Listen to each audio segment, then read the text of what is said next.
Hi there, this is Paige, a Stamp Girl, here on YouTube, and welcome to my channel. In this video I'm playing catch-up with some collabs that I'm late with. My computer died and it had to be replaced, and I finally got a new one, and so I'm playing catch-up with some collabs that I missed earlier in the week. And one of those collabs is the Feeling Punchy collab. This I do with my friend Linda Kaufman here on YouTube. And for this month I pulled out some Christmas punches from my stash and made lots of Christmas embellishments. So for this one I pulled out, I don't have this labeled, but it's a bell die or punch from Stampin' Up. I believe it's retired, but I don't know that for sure. But anyway, let me show you what I did with that punch. So I punched it a couple of different times from white cardstock, and then I used a lot of these Dazzle border stickers and little glitter dots and just decorated the bells. And then some of the border stickers I wrapped to the back. So then to help hold those little bits in place, I punched a second bell and glued it to the back side.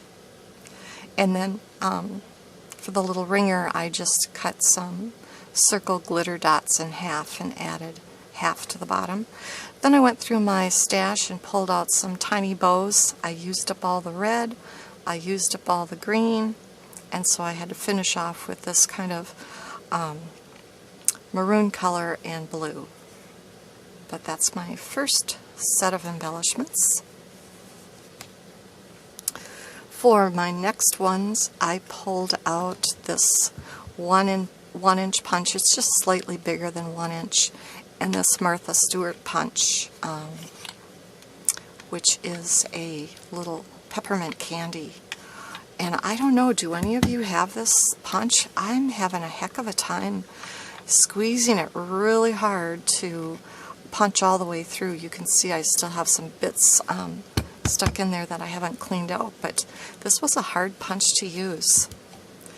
So anyway, I did manage to get some red peppermint candies and some white ones.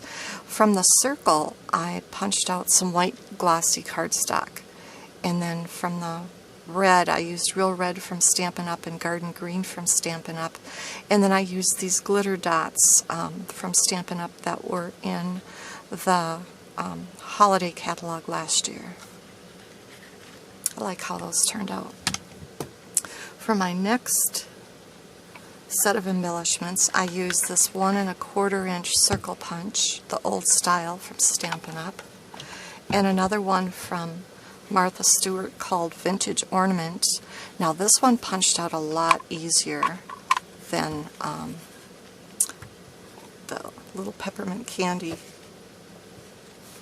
So I punched these out of white glossy cardstock, and then behind this row I used a silver mirror cardstock that I punched with the circle punch, and then embellished with these metal Stampin' Up embellishments.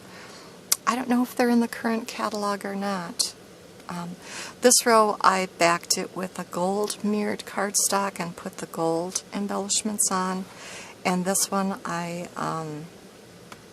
backed it with some copper or rose gold metallic cardstock, and then used these copper, rose gold, whatever, stars on the front. And those are from the Stampin' Up catalog as well. And then for my final set of embellishments, I used this Martha Stewart punch. And I used an old style oval punch from Stampin' Up, and another old style scalloped punch from Stampin' Up. So again, from white glossy cardstock, I punched out the white ovals. This was from the Martha Stewart punch, and then for the little berries I just used some little gold-rimmed red glitter sticker dots. And then Merry Christmas, those were some peel-off stickers. And then from the scallop punch, I punched it out of red mirrored cardstock. And just since the white oval was larger than that one, I just had a little bit of the red peeking through. Excuse me. But those are my sets of embellishments for the Feeling Punchy July edition. I will leave a link down below to Linda's channel so you can check out what she did this month. Although since I'm late, I'm sure many of you have seen her video already. I'd like to thank you for joining me, and now I'm off to create.